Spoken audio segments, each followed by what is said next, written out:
So, this discussion today is part of One Shared World's third annual virtual Independence Summit. We are here with three terrific panelists.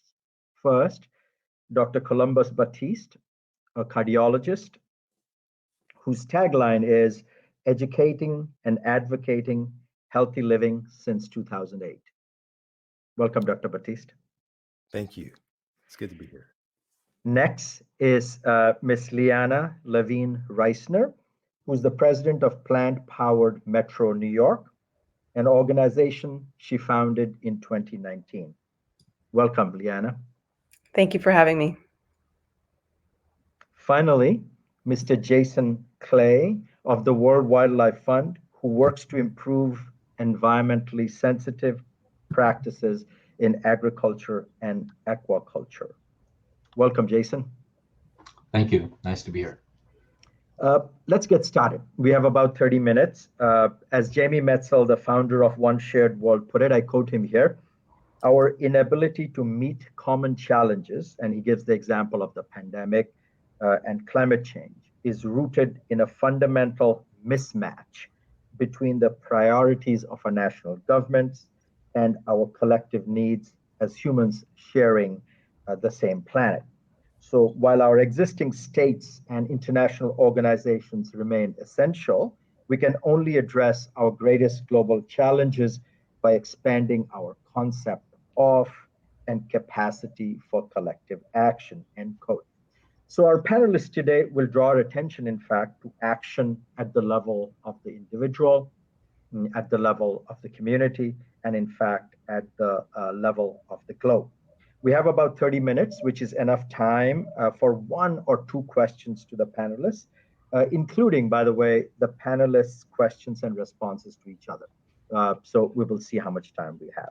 So the common quest today is how best to act for the good in such an interconnected but divided world. So let me first invite Dr. Batiste. Welcome again. Thank you. And as I said, the tagline on your website says educating and advocating healthy living since 2008. So my question is, why 2008? And what have you been advocating since then, and why? Yes. No, thank you. It's a pleasure to be here. I'll tell you that we all have a story, origin story, if you take like the comic books and the movies and so forth. And so my origin story came at the peril of my dad passing away from a chronic reversible preventable disease. And so as an interventional cardiologist, as I recovered from just the sadness of that event and the grief, I recognized I started pouring into really why had quote unquote modern medicine failed, what else could have taken place. And I really began to stumble upon the interconnectedness of our foods that we eat, our nutrition, and the power of nutrition to really transform lives. But not just that, the power of nutrition really to sustain the world in terms of the way in which we go about things. And that was really the premise, and that was a jumping platform for me to dive into this and begin to educate my patients and begin to make changes in my community. And what are some of the interventions and what are some of the things you're specifically advocating there? Yes. So, I think one of the first things that I advocate is really where science has told us about the perils of some of the animal protein as it relates to disease, to cancer and diabetes and heart disease, specifically red meat and processed meats. I spoke about really looking on the positive aspect of the power of whole foods, of fruits and vegetables, whole grains, beans, legumes, nuts, and seeds, and to enrich our body and our health. I speak against the use of ultra processed foods, really what I characterize as foods that lead to nutritional stress or otherwise characterized as food businesses manipulating nutrition for profit and for power. And all of this really tangents out into all aspects on a global level and specifically to the individual health of the community. Do your patients and people you're advocating this to, I'm assuming also friends and family, do they complain about the cost or the skill required to work with whole foods and not processed foods? Initially they start off with that same sort of apprehension of, well, what will I do? How will I go about this? And as you begin to break things down to, well, you for the most part, do this. Every culture around the world adopts and eats a predominant whole food plant-based diet. And so whether or not it's potatoes, whether or not it's rice, whether or not it's beans, whether or not it's corn, whether or not it's vegetables, begin to put those into an array filled with the spices and with the flavors of your culture that you're used to having, that can be empowering. And I began to educate them specifically about their culture, of how those specific foods can really empower them and help transform their lives, and that how we have to decrease our consumption of the standard American diet, and really begin the process of dovetailing that into how it impacts us on a global level and the community-based level. And so, for instance, have you had time to have dinner today? I had lunch today. I have Okay. dinner coming up. That's what did you have for lunch? Oh, So we for can take inspiration. Oh my goodness. So I have a quick and easy. What I'll do is I'll make a batch of tofu, and people are typically kind of apprehensive of tofu. I used to be one of those. And I will bake it. And all I do is I put spices inside of it. I'll put turmeric, I'll put cayenne pepper, I'll put paprika, I'll put so many different spices in it. I'll bake it where it becomes, I call it Cajun crumbles. My family is from down south inside Louisiana. Cajun tofu crumbles, and I'll add that to a salad with pico de gallo. So I'll get my lycopene from my tomatoes. I'll have the allium family from the antiplatelet effects from the onions that are there. I'll have my green leafy vegetables, which will give me dietary nitrates and dilate my vessels. And so all of a sudden now I'll have the protein, and I'll have the richness of the legumes from the tofu that now enriches my body, lowers my heart rate, and imbues my microbiome, all working collectively to improve my overall state of health and making me sound of mind for proceeding in the upcoming hours. Oh, that's a beautiful lunch. In fact, I've had back-to-back meetings all day. So today was a bit of a scramble. But as you said, almost every culture, every region in the world has a whole food diet. For me, I had some stale rice, but I made some fresh dal, two kinds of legumes, and spiced it up with a little bit of dried red chili and cumin. And then I made, in fact, in a very Indian style, egg omelet. We add onions to it and a little bit of red chilies to it. So that was and all in a bowl. And then I scrambled between meetings, turned off the camera so I could eat while I was at a meeting. So anyway, so that's very, very inspiring. It's beautiful. Now let me welcome in Lianna Levine Reisner again. Lianna, why did you found Plant Forward, and why in 2019? And what are you hoping to achieve with it? Yeah, I mean, I went through a similar journey that Dr. Batiste did. For me, it was trying to understand how to feed my children to be healthy. And in turn, taking a close look at myself, and not that old yet, but I certainly was feeling the changes of aging. So when I went out looking for what to eat, to feed my kids, to feed myself, I got tremendously confused, as many of us do, because there are lots of competing ideas in the marketplace. There are many different forms of science, and where we ultimately end up may be a factor of who we know and what we trust. So ultimately, I landed in the space where Dr. Batiste is, learning about whole food, plant-based nutrition. I was able to reverse the symptoms of endometriosis, which I had lived with for over 15 years.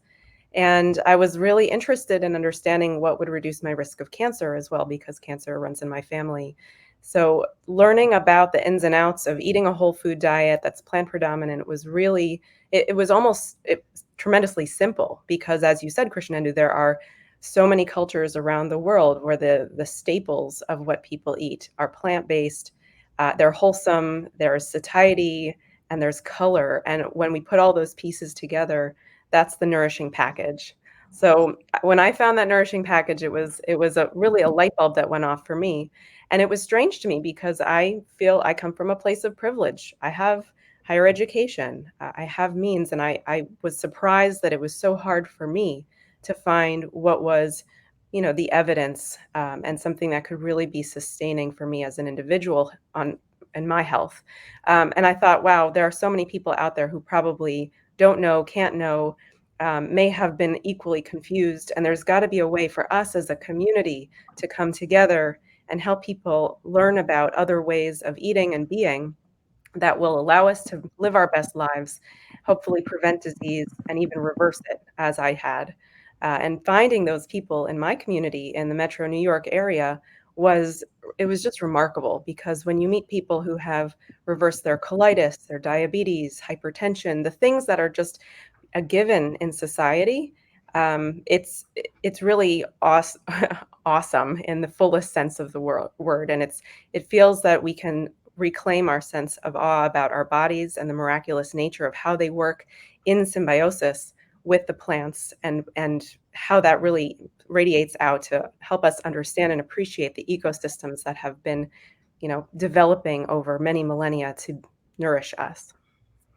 How did you could you specify a little bit in terms of the community work so I can kind of exactly imagine how do you find this community and how do you interact and what is that site of interaction? Great. Yeah.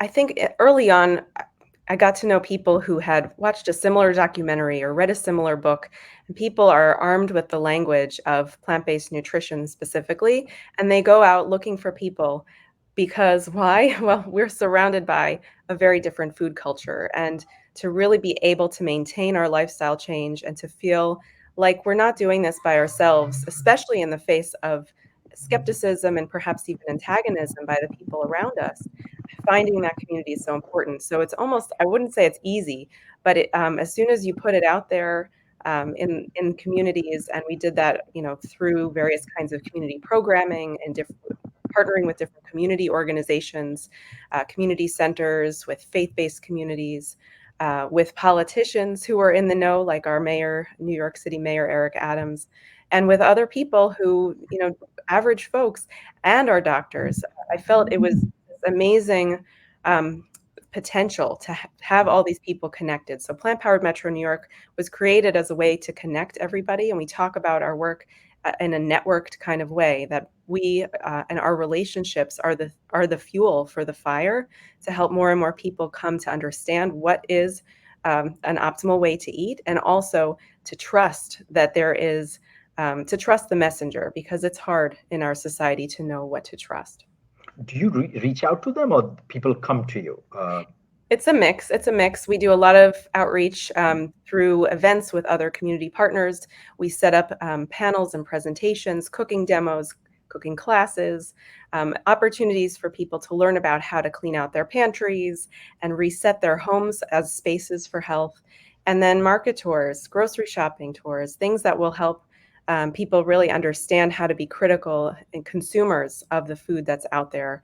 And we do it through relationship, right? So we have folks from the community who've walked this path before and who have a lot to share as the experts, sort of taking the idea of putting doctors and other healthcare professionals together with the expertise that's found naturally in community, and providing peer mentorship and gatherings and social spaces that help people to feel more comfortable. And if you don't mind me asking, how old is your child? I actually have 3. They're 12, Wow. 9, and 5, and we Wow. have been eating a very wholesome plant-based diet for the last 5 years as a family, and it's been really remarkable how, you can shatter a lot of myths by showing how kids grow really nicely with plant protein, and with the natural plant foods, not supplements, right? We don't use a lot of supplements in how we eat. We find it in our food, as Dr. Batiste was saying. And did you have a chance to eat dinner with your family today before you got on Yeah. here? Yes. You did. What did you have for dinner? Well, I finished a salad. I make big salads, and sometimes I fill myself up too quickly. I throw in, baked cauliflower and cannellini beans and drizzle it with a tahini dressing. But this evening, we also had split pea soup for the kids, with the hidden ingredient was kohlrabi tonight. That was a surprise. They didn't even know. So, in fact, that's Lianna, your conversation about it made me remember when my son was born, and I was talking to a friend of mine, a very smart woman, And she says, what are you going to feed your child? Because Indian food is so spicy. I said, what do you think? 1 billion people and their children have been eating. And so this association, right? And I said, he just eats like whatever I eat. And in fact, I was surprised when I came to the US almost now 20 years ago that you have something called children's food or baby food. I mean, I had never encountered baby food. All food was the thing I had, rice dal, with exactly what my mom would give me. So whole food. We didn't have that kind of processed food. One question, Lianna, and then we'll move to Jason. You said I have two ideas in my head. Maybe I'll go with one, which is you said sometimes it generates skepticism and antagonism from people. Could you give an example and how do you navigate some of it? Because that's important in terms of an eating culture, eating together, and the community and the traditions of eating. How do you navigate some of that tensions when you move towards a plant forward meal? Yeah, great question. It comes in so many forms, honestly. And what we always talk about is being models and not necessarily preaching about the power of how we eat, because I would say the most common thing people say is, you know what, we only live on this earth so long, so I want to eat what I want to eat. And unfortunately, I think that it's almost a selfish perspective because our food choices may feel like ours alone, but our illness affects everyone around us. So if we are eating in a way that's naturally going to lead to chronic illness, you know, chances are pretty high, then it's not just my trauma, it's my family's trauma. So I think giving people a sense that, you know, we can make choices that are going to be effective, not just for our own lives, but for many others. But the antagonism will continue to come out until people have their own moment of enlightenment or readiness. And that usually, unfortunately, happens when there's a scare, some kind of health scare, or recognizing somebody else's trauma and noticing that there's something that we can do preventatively. Excellent. Let's move to Jason. Jason, you're a farmer, an author, and a teacher, and you work in the domain of agriculture. You have worked for the USDA for a while. Let me start with one question, which is, so what are the threats to the world from agriculture? And what are the threats to agriculture in the world in front of us right now and ahead of us? Yeah, so I've been working on agriculture for most of my life, either in fields or teaching, working with other groups. But what I finally came to realize several decades ago was that the biggest impact people have had on the planet is where and how we produce food. That we have altered 70% of the land base and degraded at least 40% of it. And so the work that I do is to make people aware of this. I spent a lot of time in refugee camps in doing human rights work for 15 years or so. And an Ethiopian refugee in Oromo actually said to me, when I asked him why people didn't understand the role of the government in creating famines, he said, you can't wake people who are pretending to sleep. And I think we don't understand, we don't want to understand what our impact is on the environment because we don't know how to change it. We don't know how to fix it. It's a bit too far removed, et cetera. So in the work I do with World Wildlife Fund, we realize that 6,000, 7,000 cultures are going to eat differently. And there's nothing you can tell them that's really going to change that, but they can all eat more sustainably. And I'm sure they can all eat more healthily too. That's just not what I've chosen to focus on. And so our goal really is to look at the foods that have the biggest impact on the planet and help reduce those impacts so that they can be more sustainable. Because we think whatever people are going to eat needs to be produced more sustainably, or we're all going to lose our home. And it's just no getting around that. So for me, it's always been about how to think about this issue, not what to think about it. it's like a kaleidoscope. All the pieces are there, but if you turn it one notch, you see a whole different picture. Right now, what has me really worried is climate change. And there's both big picture issues and kind of on the farm issues. So one model of climate change says there's going to be 1 billion to 1.5 billion people displaced. Most of those people would be farmers. And there's also going to be a 10 to 15% decline in primary productivity. So that means the renewable resources, the biological resources on the planet will produce less because of climate change. That means all the food systems too. So we're going to have to produce more just to be treading water, not to feed the 2 or 3 billion more people that are coming and the more income that people are going to have. But I think there's on the farm issues too that we're not really looking at yet.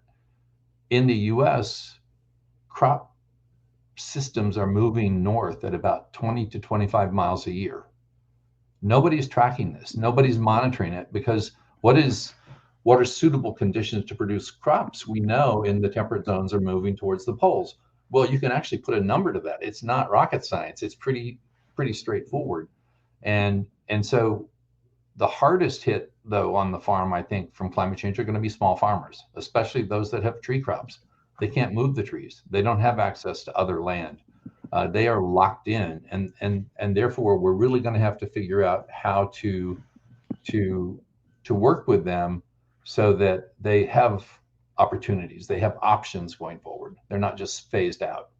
So, like one of the things you said was working on foods that have the biggest impact on the planet.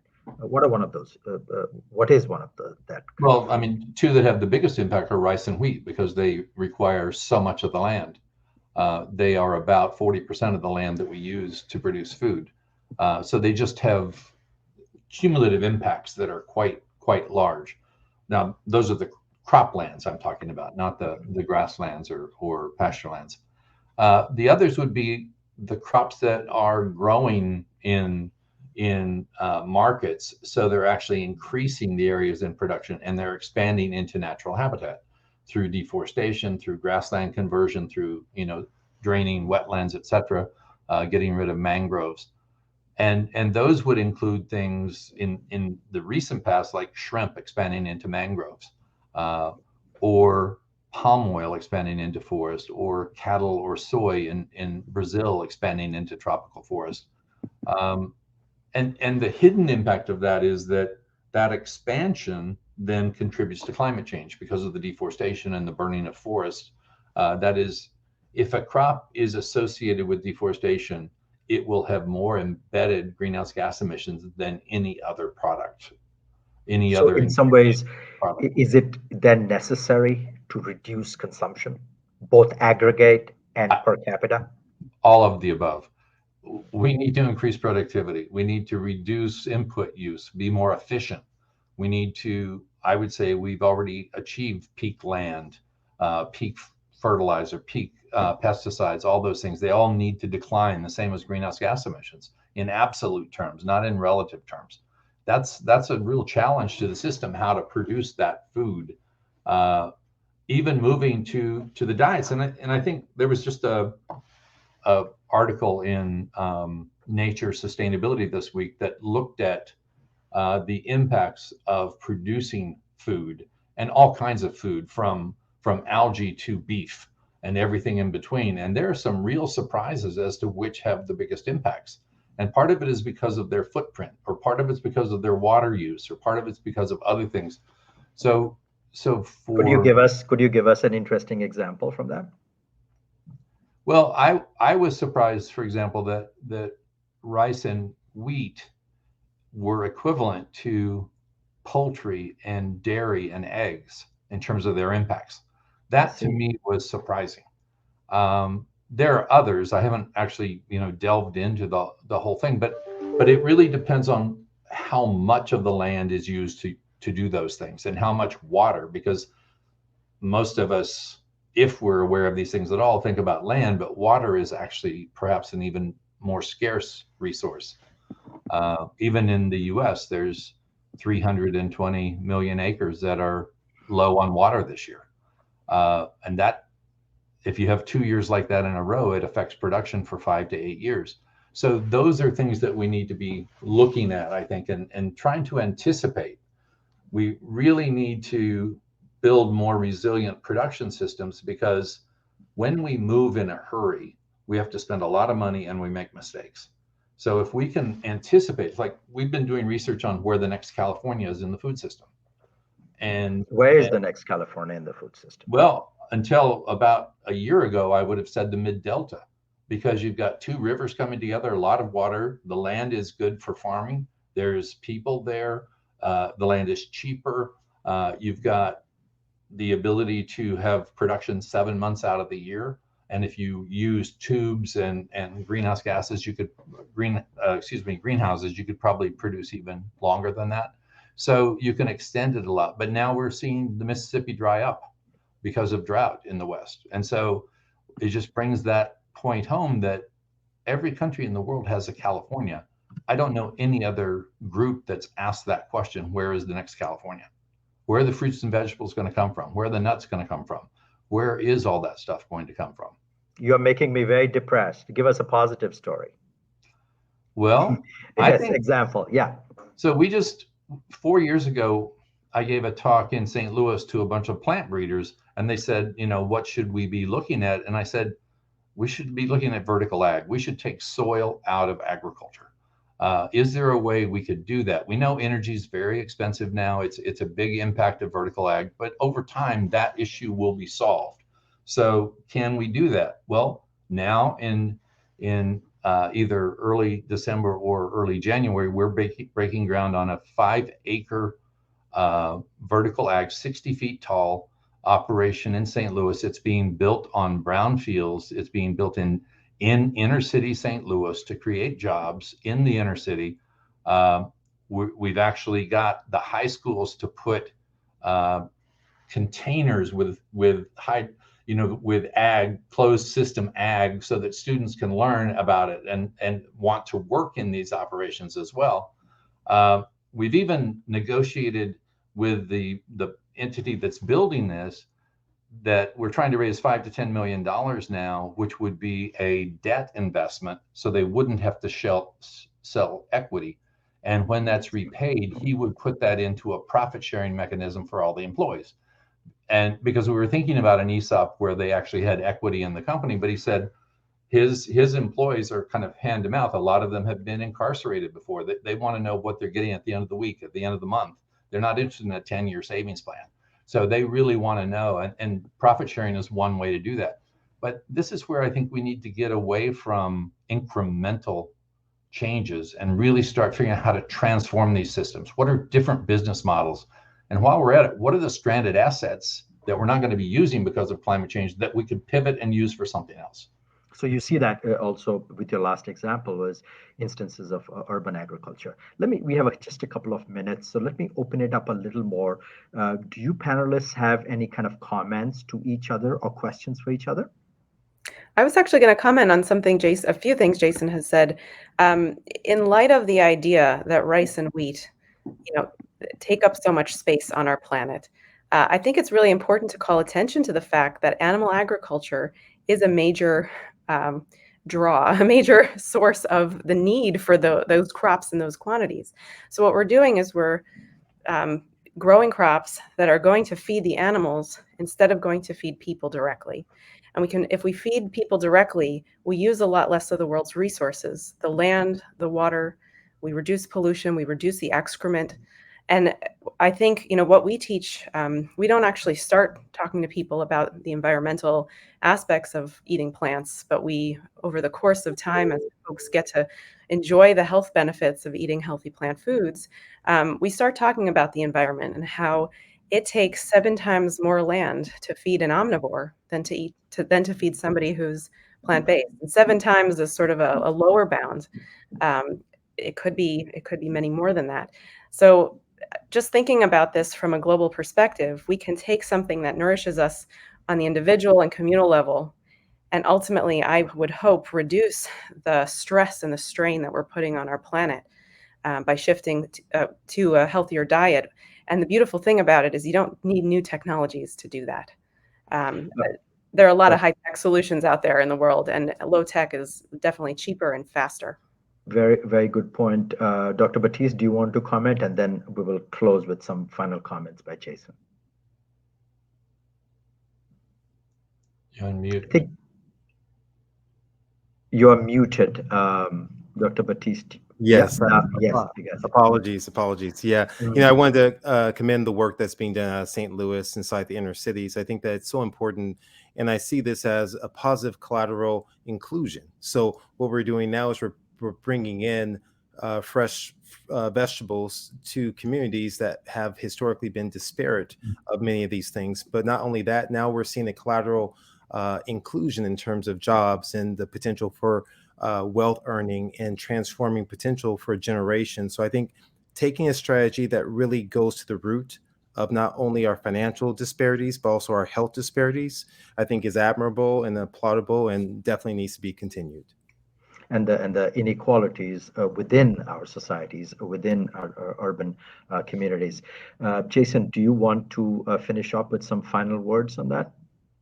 Well, I just think that it's we can address some of the environmental issues a lot faster than we can change some cultural attitudes around food. And I think it's imperative that we do that for our kids and our grandkids. I mean, the latest modeling I saw for the impacts of climate change that have already happened is that we will still see them in 2500. That's 21 generations. The best kind of Native American thinking about how to look at sustainability was 7 generations. This is 3 times longer than that. How do we even begin to start working on things that are going to not be solved for a long time? That's where we are today. So, in our work in Mississippi or wherever, we're trying to look at different business models. We're trying to get communities to invest in bonds, to do value-added processing that's community owned, that takes waste food and turns it into things, trying to organize that so that communities have a business that actually generates money and taxes for their schools, rather than always borrowing money for the schools. They borrow it for a business that generates employment and keeps students in the community. Excellent. Let's kind of finish on that note. Thank you to our panelists, Dr. Columbus Batiste, Ms. Lianna Levine Reisner, and Mr. Jason Clay. And the questions today was this common quest, how best to act for the good in such an interconnected but divided world. Thank you.